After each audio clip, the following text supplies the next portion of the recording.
हरे कृष्णा, राधे राधे। आप सभी का दिन शुभ और मंगलमय हो। भगवान का आशीर्वाद आप सभी भक्तों पर सदा सर्वदा बना रहे।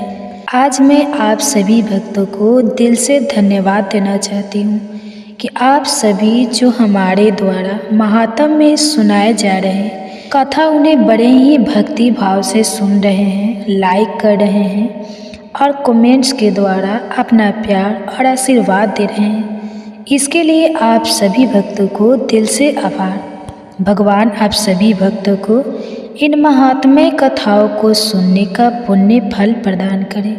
तो जय श्री हरि विष्णु। हे प्रिय श्रोताओं, तो आइए महात्म कथा से पहले प्रतिदिन की तरह आज भी एक बहुत ही सुंदर कहानी को सुनते हैं। प्रातः काल का समय था।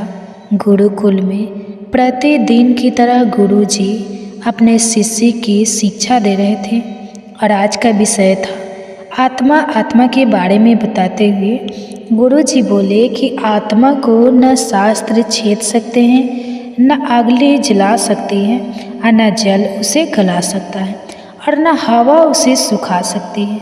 हे शिष्य, इस आत्मा का कभी भी विनाश नहीं हो सकता। आत्मा अविनाशी है। गुरुजी के मुख से यह सब सुनकर एक शिष्य को बड़ी जिज्ञासा हुई, तो वह बोला, हे गुरुदेव, यह कैसे संभव है?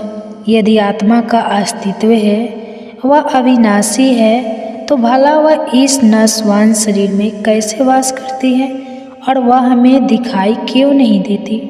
क्या आत्मा सचमुच होती है? गुरुजी ने मुस्कुराते हुए उत्तर दिया। गुरुजी बोले, हे पुत्र, आज तुम रसोई घर में एक कटोरा दूध ले लेना और उसे सुरक्षित अपने कमरे में रख देना, और कल इसी समय वह दूध का कटोरा लेकर यहाँ मेरे पास उपस्थित हो जाना। अगले दिन शिष्य ने वैसा ही किया जैसा उसे गुरुजी ने कहा था। शिष्य कटोरा लेकर गुरुजी के सामने उपस्थित हो गया। गुरुजी ने उससे पूछा, क्या दूध आज भी पीने योग्य है? शिष्य बोला कि नहीं गुरुजी, यह तो कल रात को ही फट गया। लेकिन गुरुजी, इस दूध का मेरे प्रश्न से क्या लेना देना है? गुरुजी शिष्य की बात काटते हुए बोले, आज भी तुम रसोई में जाना और एक कटोरा दही ले लेना, और कल इसी समय दही का कटोरा लेकर मेरे पास यहाँ उपस्थित हो जाना। अगले दिन फिर से शिष्य सही समय पर वहाँ पर उपस्थित हो गया। गुरुजी ने उससे पूछा, क्या दही आज भी खाने योग्य है? शिष्य बोला, हाँ गुरुजी, यह अभी ठीक है। गुरुजी बोले कि अच्छा ठीक है, कल तुम फिर से इसे ही लेकर यहाँ आ जाना। अगले दिन जब गुरुजी ने शिष्य से दही के बारे में पूछा तो उसने बताया कि हे गुरुदेव, दही में थोड़ी सी खटास आ चुकी है और वह कुछ थोड़ा खराब भी लग रहा है। इस पर गुरुजी ने कटोरा एक तरफ रखते हुए कहा, कोई बात नहीं, आज तुम रसोई से एक कटोरा घी लेकर आना और उस घी को मेरे पास तब लेकर आना जब वह खराब हो जाए। हे प्रिय श्रोताओ, दिन बीतते गए पर घी खराब नहीं हुआ और शिष्य प्रतिदिन खाली हाथी गुरुजी के सामने उपस्थित हो जाता। फिर एक दिन शिष्य से रहा नहीं गया और उसने अपने गुरुजी से पूछ ही लिया, हे गुरुदेव, मैंने बहुत दिनों पहले आपसे एक प्रश्न किया था कि यदि आत्मा का अस्तित्व है, वो अविनाशी है, तो भला वह इस नाशवान शरीर में कैसे वास करती है और वह हमें दिखाई क्यों नहीं देती? क्या सचमुच आत्मा होती है? लेकिन गुरुदेव, उसका उत्तर देने की बजाय आपने मुझे दूध, दही, घी में उलझा दिया। क्या आपके पास इसका कोई उत्तर नहीं है? श्रोताओ, अपने शिष्य की यह बात सुनकर गुरुजी गंभीर होते हुए बोले, हे पुत्र, सुनो, मैं यह सब तुम्हारे प्रश्न का उत्तर देने के लिए ही तो कर रहा था। अब देखो, दूध, दही और घी सभी दूध का ही हिस्सा है, लेकिन दूध एक दिन में खराब हो जाता है, दही 2-3 दिनों में खराब होता है, लेकिन शुद्ध घी कभी भी खराब नहीं होता। इसी प्रकार आत्मा इस नाशवान शरीर में होते हुए भी ऐसी है कि उसे कभी नष्ट नहीं किया जा सकता। यह सुनकर शिष्य फिर से बोल उठा कि ठीक है गुरुजी, मान लिया कि आत्मा अविनाशी है, लेकिन हमें घी तो दिखाई देता है पर आत्मा नहीं दिखती। फिर गुरुजी बोले कि घी अपने आप ही तो नहीं दिखता ना, पहले दूध में जामन डालकर दही बदलना पड़ता है, फिर दही को मथ कर उसे मक्खन में बदला जाता है, फिर कहीं जाकर जब मक्खन को सही तापमान पर घंटों पिघला जाता है तब जाकर घी बनता है। हर इंसान आत्मा का दर्शन मतलब कि आत्मा दर्शन कर सकता है, लेकिन उसके लिए पहले इस दूध रूपी शरीर को भजन रूपी जामन से पवित्र बनाना पड़ता है। उसके बाद कर्म की मथनी से इस शरीर को दीन दुख की सेवा में मथना होता है और फिर सालों तक साधना और तपस्या की आंच पर इसे तपाना होता है, तब जाकर आत्म दर्शन संभव हो पाता है। शिष्य गुरु जी की बात अच्छी तरह से समझ चुका था। आज उसकी जिज्ञासा शांत हो गई थी। उसने गुरु जी के चरण स्पर्श किए और आत्म दर्शन के रास्ते पर आगे बढ़ गया। हरे कृष्णा। तो यह थी आज की कहानी। उम्मीद करती हूँ आपको पसंद आई होगी। तो अब आइए सुनते हैं भागवत गीता का पाठ। आइए आज सुनते हैं पुण्य फल देने वाली आज की महात्म कथा। उससे पहले सुनते हैं एक बहुत ही सुंदर कहानी। एक समय की बात है, एक कृष्ण भक्त था। वह अपने बाल कटवाने के लिए एक सैलून में गया। वहाँ पहले से ही लोग बाल कटवाने के लिए बैठे हुए थे, इसलिए वह कृष्ण भक्त इंतजार करने के लिए बेंच पर बैठ गया। नाई किसी और की हजामत कर रहा था। इस कृष्ण भक्त का नंबर तीसरा था, इसलिए अपना समय बिताने के लिए वह अखबार पढ़ने लगा और अखबार पढ़ते हुए वह बीच बीच में राधे कृष्णा बोल उठता था। कृष्ण भक्त के मुंह से ईश्वर का सुंदर नाम सुनकर नाई को बड़ा बुरा लग रहा था, क्योंकि नाई नास्तिक था, वह भगवान को नहीं मानता था। जब नाई ने राधे कृष्ण का उच्चारण बार बार सुना तो वह आग बबूला हो उठा। वह बहुत खिसिया गया और बोला कि भगवान कुछ नहीं होता, यह सब भ्रम है, यह सब मन का वहम है और कुछ नहीं। कृष्ण भक्त समझ गया कि यह नाई नास्तिक है। कृष्ण भक्त बिना विवाद किए वैसे ही बैठा रहा और फिर से उसके मुंह से निकला राधे कृष्ण। इस बार नाई का सिर घूम गया, उसका उतरा गलत जगह लगते लगते बच गया। वह गुस्से में कृष्ण भक्त का हाथ पकड़कर उसे बाहर लाया और उसे बोला कि आओ, तुम्हें कुछ दिखाना चाहता हूँ। सामने देखो, अस्पताल के बाहर कितनी लंबी लाइन लगी हुई है। अगर भगवान होते तो क्या इन सब लोगों के दुख दूर ना करते? बेचारे कितने दुखी और असहाय हैं। और वह देखो, सामने के स्टेशन पर कितने भिखारी बैठे हैं। क्या तेरे कृष्ण को इन बेबस गरीब और लाचार पर जरा सी भी दया नहीं आती?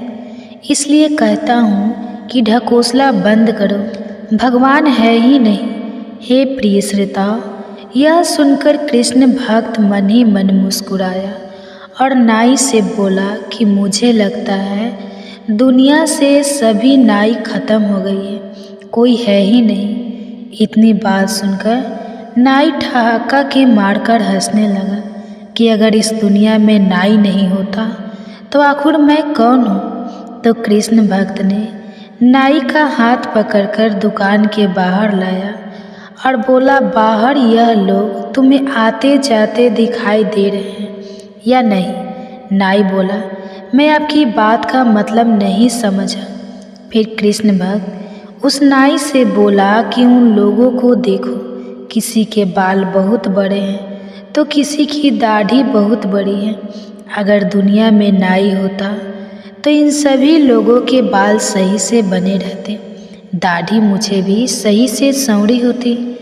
अब नाई बोला कि ऐसा नहीं है, तुम ही कहो मैं क्या करूं? जिस भी मनुष्य को अपने आप को संवरना है उसे मेरी दुकान पर आना ही होगा, तभी तो मैं व्यक्ति को संवार सकूंगा।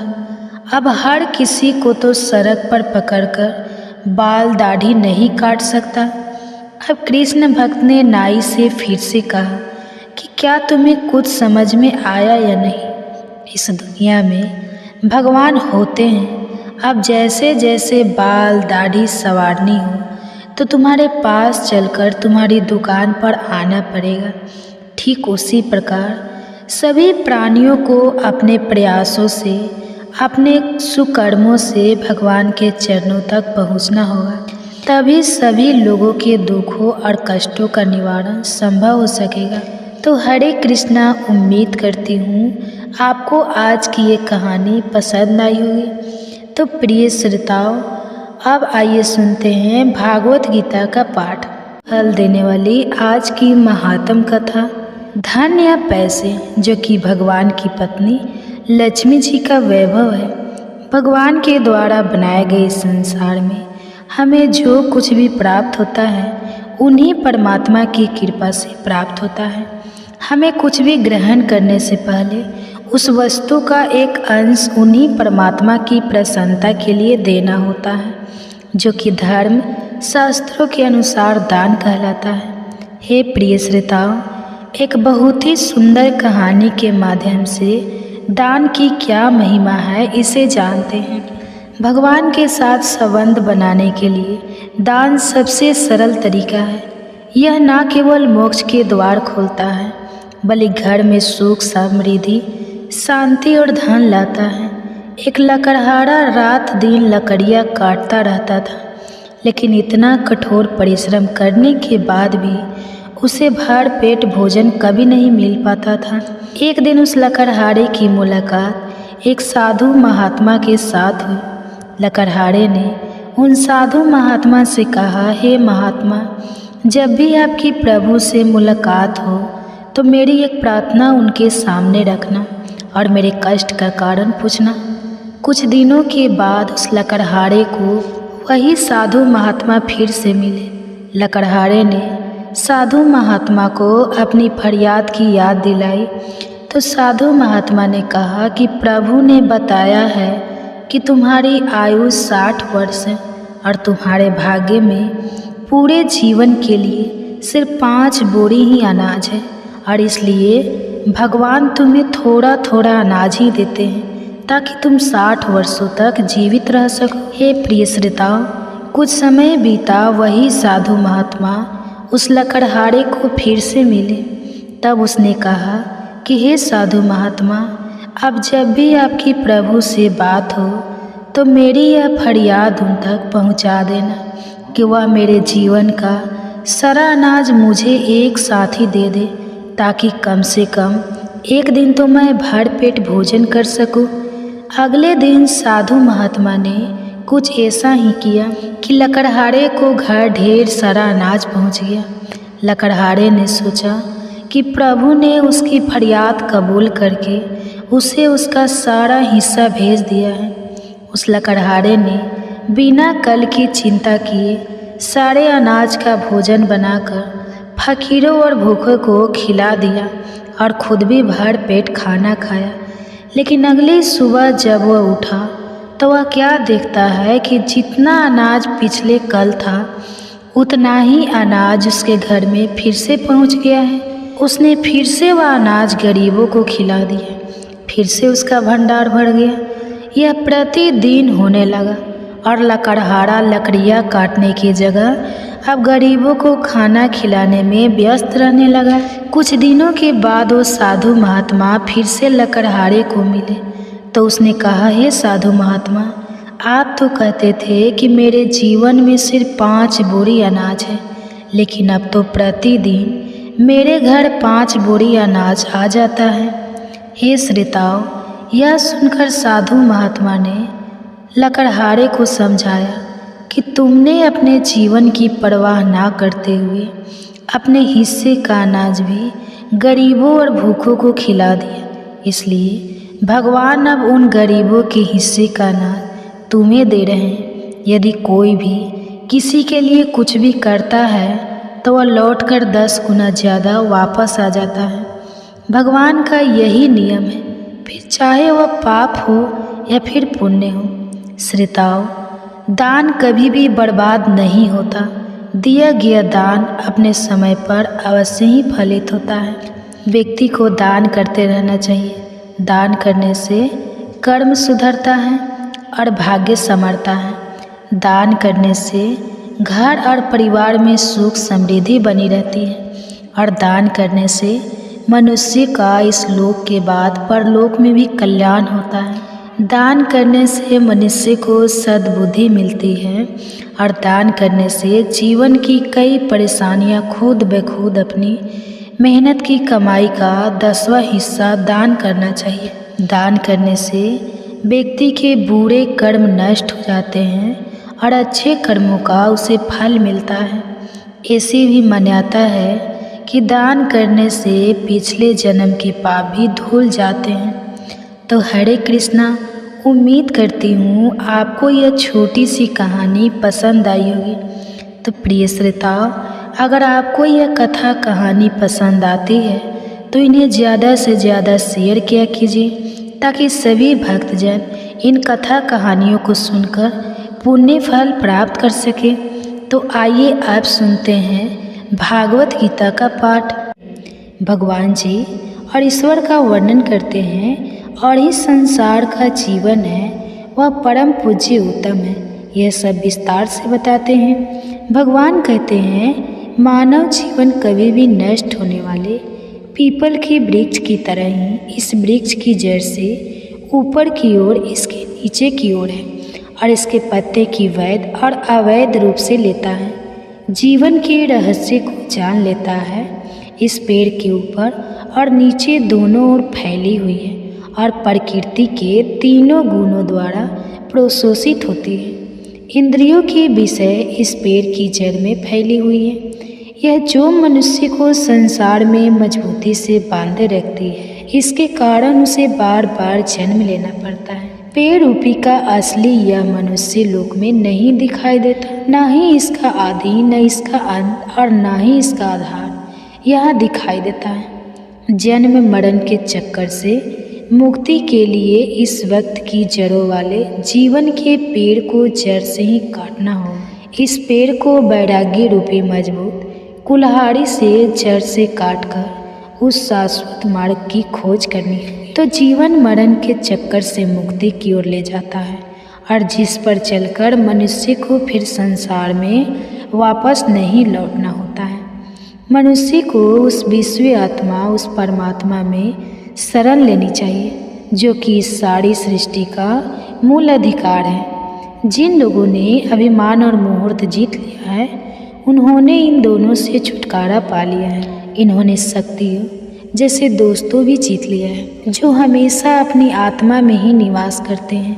जिन्होंने सुख दुख आदि द्वंद्वों ने दुविधाओं को समझकर इनसे मुक्ति पा ली है और दिन की इच्छाएं भी खत्म हो चुकी हैं, वह उस सनातन पद तक पहुँच जाते हैं। यश सूर्य चंद्रमा और अग्नि के प्रकाश से भी अधिक तेज है और में पहुंचकर जीव को फिर कभी संसार में वापस नहीं लौटना होता। वही मेरा परम धाम है। मुझे अविनाशी का एक छोटा सा ही अंश भी बनना रहता है और जीव बनकर वह जीवन के संसार में पांचों इंद्रियों और उनके साथ मन को अपनी ओर खींच लेता है। जब ईश्वर शरीर धारण करता है और जब यह शरीर को छोड़ता है, तब वह शरीर की उन इंद्रियों को और मन को अपने साथ वैसे ही ले जाता है जैसे सुगंधों को हवा अपने साथ चुरा तक ले जाती है। वह 5 ज्ञान इंद्रियां कान, आँख, नेतृत्व, त्वचा तथा जीव और मन का उपयोग करता हुआ उन सबके विश्व को भोगता और आनंद लेता है। जब ईश्वर रूपी आत्मा शरीर छोड़ती है, जब वो उसमें रहती है, उस समय मूढ़ और अज्ञानी लोग अपने अंदर निवास करने वाली इस आत्मा को देख नहीं पाते, लेकिन जिनकी ज्ञान की आंखें खुली हुई है वह इसे देख पाते हैं। सही तरीके से और पूरी तरह से साधना में लगे हुए योगी ही अपने अंदर स्थित, अपने अंदर निवास करने वाली उस आत्मा को देखते हैं। लेकिन अज्ञानी और क्वेक्शन ही लोग कोशिश करने के बावजूद भी उस आत्मा को देख नहीं पाते। सारे संसार को प्रकाशित करने वाले सूर्य का तेज भी मेरा ही तेज ही है। वही चंद्रमा और अग्नि में जो तेज है वह भी मेरा ही तेज है। पृथ्वी लोक में प्रवेश करके अपने प्राण शक्ति द्वारा मजदूरों को धारण करता है। सभी प्राणियों के शरीर में जीवन की पाचन अग्नि बनकर उनके अंदर आने और बाहर निकलने वाले श्वासों में मिलकर मैं चारों प्रकार के अंगों को मैं पहचानता हूँ। मैं सभी के हृदय में निवास करता हूँ। मैं सभी के दिल में भी रहता हूँ। मुझसे ही स्मृति और ज्ञान होते हैं और मैं ही उनमें होने वाले प्रभाव का विनाश भी करता हूँ। वास्तव में मैं ही वह हूँ जिसको कि सभी वेदों द्वारा जाना जाता है। मैं ही वेदों का ज्ञान हूँ और मैं ही वेदांत का बनाने वाला हूँ और मैं ही वेदों को जानने वाला हूँ।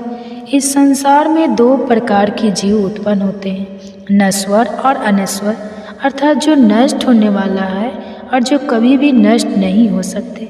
इस भौतिक जगत के सभी जीव नश्वर है और ना बदलने वाली आत्मा अनश्वर है। लेकिन इन दोनों से भी परे एक और सर्वव्यापी आत्मा है जिसे परमात्मा कहते हैं। वह परमात्मा अमृत ईश्वर के रूप में तीनों लोकों में प्रवेश करती है और उन लोगों का पोषण भी करती है। लेकिन मैं दोनों नश्वर और अनश्वर से भी ऊपर और सबसे श्रेष्ठ हूँ, इसलिए संसार में मैं ही पुरुषोत्तम माना जाता हूँ। जो कोई बिना पसंद है मुझे पुरुषोत्तम को इस प्रकार जान लेता है, समझ ले कि उसने सब कुछ जान लिया है और वह अपने संपूर्ण अस्तित्व से मेरी उपासना करता है। इस प्रकार पार्थ, मैंने तुझे सबसे अधिक रहस्य वाला ज्ञान बता दिया है, जिसको कि जानकर मनुष्य ज्ञानी बन जाता है। उसके सभी कर्म और कर्तव्य पूरे हो जाते हैं और वह अमर होकर परम गति को प्राप्त कर लेता है। इसी के साथ भागवत गीता का 15वां अध्याय समाप्त होता है। बाकी के अध्याय जल्दी आपको चैनल पर देखने को मिलेंगे। इसके लिए चैनल को सब्सक्राइब जरूर करें ताकि अगले अध्याय आप देख सकें। अध्याय आपको कैसी लगी कमेंट्स करके ज़रूर बताएं। तीनों गुणों पर इनसे मिलने वाले फलों के बारे में बताते हैं और जो कोई भी इन 3 गुणों से ऊपर उठ जाता है उसकी विशेषताएं बताते हैं। भगवान कहते हैं, पार्थ, अब मैं तुझे सभी ज्ञानों में से जो भी सबसे सर्वश्रेष्ठ ज्ञान है वह ज्ञान बताता हूँ, जिसको कि जाने से सभी ऋषि मुनि इस संसार से ऊपर उठकर परम गति तक पहुँच गए हैं। इस ज्ञान का सहारा लेकर और मेरे स्वरूप वाला और मेरे जैसा ही बनकर वह सृष्टि के आरंभ में ना तो जन्म लेते हैं और ना ही प्रलय आने पर विलीन होते हैं। महान ब्रह्मा मतलब प्रकृति मेरा गर्व है और इसी से मैं भी डालता हूँ, जिससे यह सभी वस्तुएं ऊर्जा उत्पन्न होते हैं। जहाँ कहीं भी जिस किसी भी योनि में जो कोई भी रूप उत्पन्न होता है, महान ब्रह्मा ही उन सब की मूल योनि है। अर्थात अच्छाई, आवेश और आलस्य प्रकृति से ही उत्पन्न होते हैं। उन्होंने ईश्वर आत्मा को शरीर में बांध कर रखते हैं। यह 3 सद्गुण निर्मल और विकार रहित है। यह प्रकाश करने वाला है और पाप कर्मों से मुक्ति दिलाने वाला है। लेकिन सद्गुण भी मनुष्य को सुख और ज्ञान इन दोनों के अभिमान से बंधन में डालता है। राजगढ़ धाम ना और शक्ति से लगा उत्पन्न करता है। यह मनुष्य को कर्म और उसके कर्म के फल की इच्छा और उसके साथ लगा उसे बंधन में डाल देता है। अज्ञान से उत्पन्न होता है और यह मनुष्य को मुंह में डाल रखा है। यह लापरवाही अलग से उत्तरा द्वारा मनुष्य को बंधन में रखता है।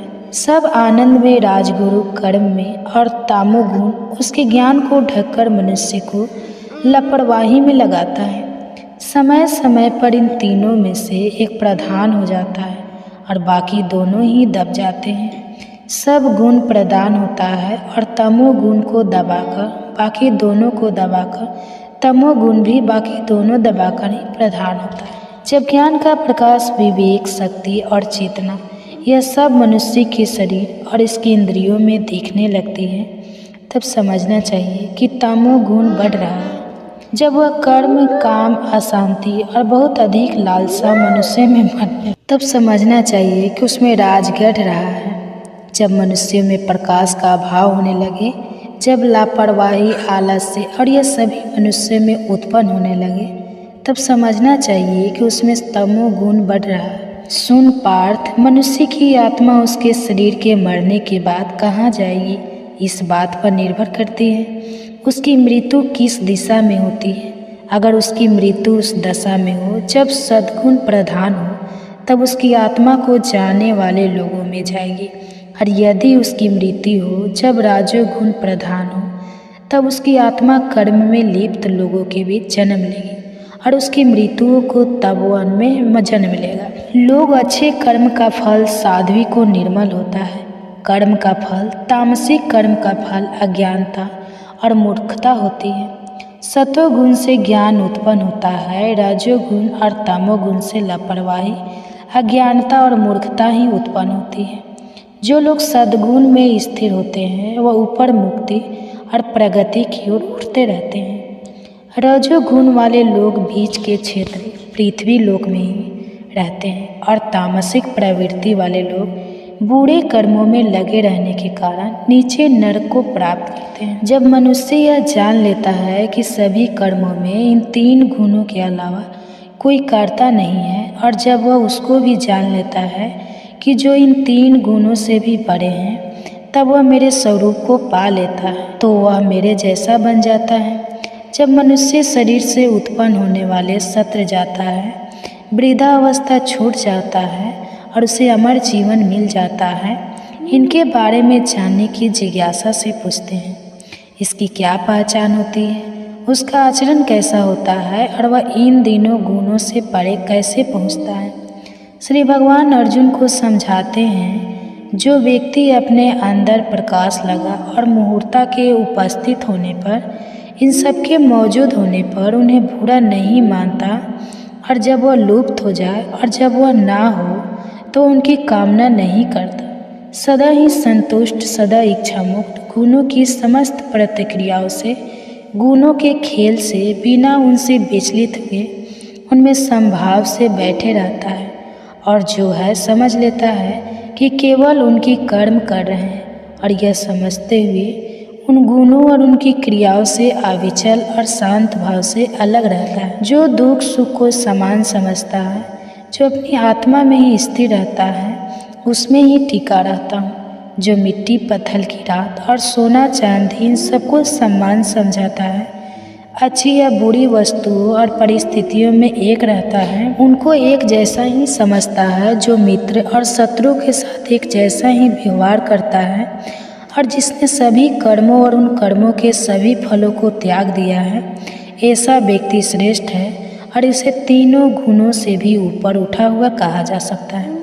जो व्यक्ति बिना विचलित हुए भक्ति योग से मेरी सेवा करता है, वह तीनों गुणों से ऊपर उठकर परम ब्रह्म को पा लेता है, और तीनों गुणों से ऊपर उठ जाने के कारण वह मुझे ही प्राप्त कर लेता है। इसी के साथ भगवत गीता का 14वां अध्याय समाप्त होता है। बाकी के अध्याय भी आपको जल्द ही चैनल पर देखने को मिलेंगे। इसके लिए चैनल सब्सक्राइब जरूर करें, ताकि अगले अध्याय आपसे कभी भी मिस ना हो। और यदि आप काफ़ी समय बाद यह वीडियो देख रहे हैं, तो बाकी के अध्याय आपको हमारे चैनल की भागवत गीता प्लेलिस्ट में मिल जाएंगे। और कमेंट्स में आपको हमारे द्वारा किया गया ये यत्न कैसा लगा जरूर बताएं। अध्याय में भगवान पूर्णतः प्रकृति ज्ञान अज्ञान पर ब्रह्मा और मुक्ति के बारे में बताते हैं, और उनकी केशव से कहते हैं, हे भगवान, मैं यह जानना चाहता हूँ कि पुरुष और प्रकृति क्या है। शीघ्र को जानने वाला उसका उद्देश्य भगवान और इसके बारे में समझाते हुए उनसे कहते हैं, कर्म किए जाते हैं, और जो क्षेत्र के तत्व को जान लेता है, तत्वज्ञानी को क्षेत्र को जानने वाला क्षेत्र अर्थात जीवात्मा कहते हैं। सभी क्षेत्रों में मुझे ही क्षेत्र के समय क्षेत्र क्षेत्रज्ञ ज्ञान अर्थात पुरुष और प्रकृति का कारण समझा जाता है। अब मैं तुझे बताता हूँ क्या है, वह किस प्रकार का है, कहाँ से आया है, उसमें क्या क्या पर मदन होते हैं। उस क्षेत्र को जानने वाला क्षेत्रज्ञ क्या है और उसकी कौन कौन सी शक्तियाँ हैं? क्षेत्रज्ञ के बारे में ऋषि मुनियों ने विस्तार से व्याख्या की है और इनका तर्क सहित वर्णन वेदों शास्त्रों द्वारा भी किया गया है। संक्षेप में उसके विचारों से क्षेत्र के अलग अलग भाग हैं। 5 महाभूत पृथ्वी, जल, अग्नि, वायु तथा आकाश, 10 इंद्रियों जिनमें 5 ज्ञान इंद्रियां, जीव नेत्रकों, लाखजी तथा त्वचा और 5 कर्म इंद्रियां, जिन, वाणी, पाँव, हाथ तथा 5 इंद्रियों के विषय रूप गंध, स्पर्श तथा अहंकार, यह सब मिलकर क्षेत्र और ही करना, छल कपट करना ना भूले और सहनशीलता सरलता से गुरु की सेवा, दोनों की शुद्धता स्थिरता और आत्म संयम, इंद्रियों के विषय में वैराग्य, पत्नी घर इत्यादि के प्रति कोई भी ना हो, ममता करना ना प्रिय तथा प्रिय अच्छी तथा भी सभी घटनाओं के प्रति समान चित्र भाग तथा बिना किसी रुकावट से मेरे प्रति दृढ़ अविचल भक्ति, एकांत स्थान में निवास करना, जन समुदाय के प्रति रुचि, लगातार आत्मा के ही ज्ञान में मग्न रहना, हर तत्व और हर सत्य परमात्मा को भी खोजना और समय परमात्मा को ही देखना, यही सच्चा ज्ञान है। और जो कुछ इसके विपरीत होता है वह सब अज्ञान है। अब मैं तुझे वह बताऊंगा जो कि जानने योग्य है और जिसे जान लेने से मनुष्य परम आनंद को पा लेता है। वह है पर भ्रम है, पर भ्रम आदि है अर्थात धर्म विहीन है। वह स्वास्थ्य सत्य और असत्य इन दोनों से भी परे है। उसके हाथ पैर सर नियुक्त सभी जगहों और है। वह सभी वस्तुओं में व्याप्त संसार में निवास करता है। उसमें सभी इंद्रियों के गुण हैं और फिर भी वह से रहित है। वह निर्लिप्त रहता है फिर भी सबको संभाले हुए थे। अच्छी तरह गुणों का आनंद भी लेता है। वह सभी अस्तित्व में आई वस्तुओं और सभी जलों के बाहर भी है और अंदर भी। वह स्थिर खड़ा है और वह चलता फिरता भी है। वह इतना सूक्ष्म है कि उसे जानना भी असंभव है। वह बहुत ही दूर बेहद पास भी है। उसके ना तो टुकड़े किए जा सकते हैं और ना ही उसे बांटा जा सकता है। फिर भी वह इस सृष्टि में बटा हुआ है। वह अंधकार से भी परे है। वही ज्ञान है, ज्ञान का विषय भी वही है। वह सबके हृदय में स्थित है। इस प्रकार क्षेत्र ज्ञान और ज्ञान का संक्षेप में वर्णन कर दिया गया है। जो भी व्यक्ति इस बात को समझ लेता है वह मेरी दशा को प्राप्त होने के योग्य बन जाता है। तो इस बात को अच्छी तरह समझ ले कि प्रकृति और पुरुष दोनों ही संसार में सब कुछ होने का कारण है कि दोनों प्रकृति से उत्पन्न होती है। कर्तव्य करने के साथ वह यह सब प्रकृति के कारण होते हैं। लेकिन जो अपने 2 दाल में जो सुख दुख आदि का अनुभव करता है उसका कारण जीवात्मा पुरुष प्रकृति में स्थित होकर जीवात्मा पुरुष प्रकृति से उत्पन्न गुणों का अनुभव करती है। इन्हीं गुणों के साथ आसक्ति, यह लगाव जी की अच्छी इच्छा या बुरी योनियों में उसके जन्म का कारण बनती है। लेकिन शरीर में स्थित ही एक और भी परम भक्त है जो परमेश्वर साक्षी, अनुमति देने वाला, संभालने वाला, भोगने वाला परमात्मा कहलाता है। जो कोई भी इस प्रकार आत्मा और प्रकृति पुरुष और प्रकृति को उनके गुणों के साथ जान लेता है वह वर्तमान में जो भी कर्म करता रहे वह फिर जन्म नहीं लेता। कुछ लोग परमात्मा को ध्यान द्वारा अपने भीतर देखते हैं, कुछ ज्ञान द्वारा परमात्मा का दर्शन करते हैं, जबकि कुछ कर्म योग द्वारा ऐसा करते हैं। लेकिन बहुत से लोग ऐसे हैं जो ध्यान ज्ञान और कर्म के मार्ग को नहीं जानते। ऐसे लोग अज्ञानी लोगों से उनके विषय के बारे में सुनते हैं और जो कुछ उन्होंने सुना है उस पर आस्था रखते हुए मेरी भक्ति में लग जाते हैं।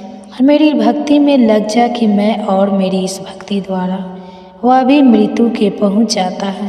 पार्थ, तो इन सब बातों को समझ ले कि संसार में जो कुछ भी अटल है, यह चलने वाली वस्तुएं उत्पन्न हुई है। वह शरीर और आत्मा, प्रकृति और पुरुष के स्वयं और संयोग से, अब इन दोनों के मेल से, इन दोनों के जुड़ने से ही उत्पन्न हुई है। जो व्यक्ति परमात्मा को सभी वस्तुओं में समान रूप से निवास करते हुए देखता है और उन वस्तुओं के नष्ट हो जाने पर भी जो उन्हें नष्ट ना हुआ देखता है, वह सही देखता है, क्योंकि वह ईश्वर को सब जगह समान रूप में निवास करते हुए देखता है। इसीलिए वह अपने मन के द्वारा अपने मन को कष्ट नहीं पहुंचाता और तब वह परम गति को प्राप्त करता है। जो शरीर प्रकृति से उत्पन्न हुआ है और साथ में जो यह भी जान लेता है कि आत्मा कर्म करने वाली नहीं है, वह सही जानता है, वही सही समझता है। जब वह इस बात को देख लेता है कि सभी वस्तुओं की अलग अलग होने की दशा में भी वह सब उसे एक में केंद्रित है, उसमें से ही यह सारा विस्तार होता है, उसमें से यह सारी सृष्टि निकलती और फैलती है, तो वह ब्रह्मा को पा लेता है।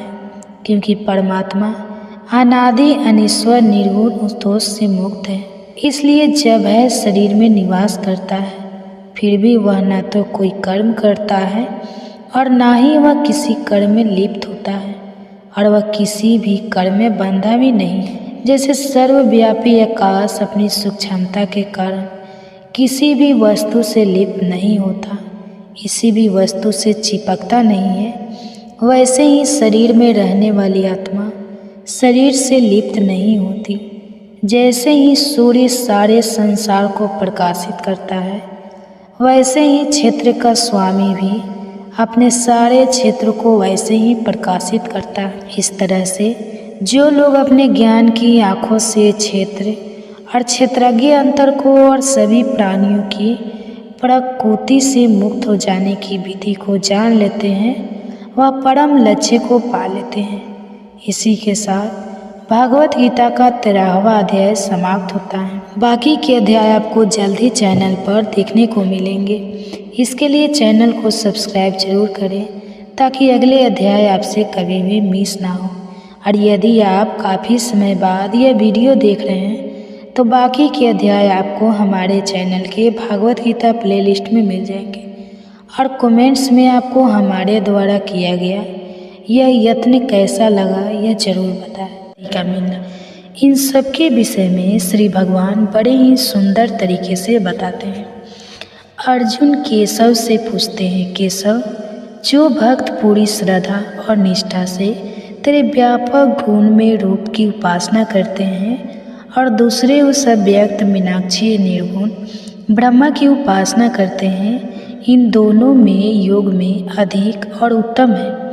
भगवान उत्तर देते हैं, पार्थ, जो लोग अपने मन को मेरे गुण में रूप में स्थिर करके पूरी श्रद्धा और निष्ठा से मेरी उपासना करते हैं, उनको मैं योग में सबसे उत्तम मानता हूँ।